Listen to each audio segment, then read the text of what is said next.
আজকে আপনাদের সাথে পরিচয় করিয়ে দিব খুবই ২ টা ইউনিক আইটেমের সাথে।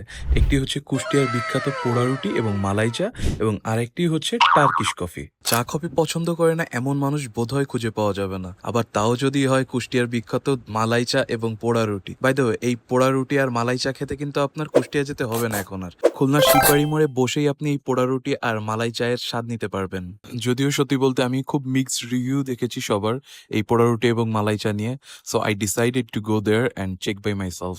শিববাড়ির জিয়া হল প্রান্তরে এই স্ট্রিট ফুড কর্নারেই আস্ত পোড়া রুটি এবং এই মালাই চা পাওয়া যাচ্ছে। তারা আমার সামনেই খুব সুন্দর করে প্রথমেই মালাই চাটা তৈরি করলো এবং পাউরুটিতে ঘি আর চিনি লাগিয়ে সেটাকে পোড়াতে লাগলো। পাউরুটিটা পোড়ানোর ফলে উপরের লেয়ারটা শক্ত হয়ে যায় এবং ভেতরে বেশ সফট থাকে, যার জন্য আপনি যখন পাউরুটিটা ছিঁড়ে মালাই চাতে ডুবিয়ে খাবেন এটা আপনাকে দারুণ একটা ফিল দিবে। যদি আমার এক্সপেরিয়েন্স থেকে বলি, মালাই চাটা খেতে মোটামুটি ভালো ছিল, তবে একদম দারুণ না। তবে পোড়া রুটি দিয়ে যখন আপনি ডুবিয়ে খাবেন একসাথে, আপনার কাছে বেশ ভালোই লাগবে। আমার কাছেও ভালো লেগেছে, আপনারা অবশ্যই ট্রাই করে দেখতে পারেন একবার।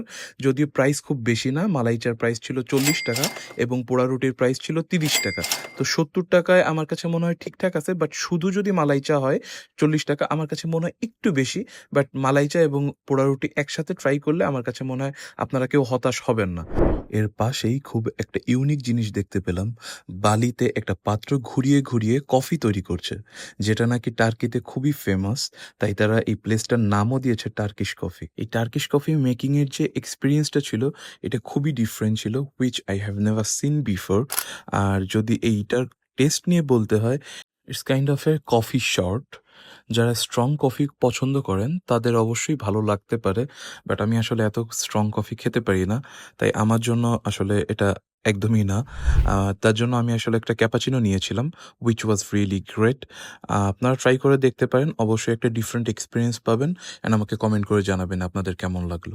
ধন্যবাদ সবাইকে। আসসালামু আলাইকুম।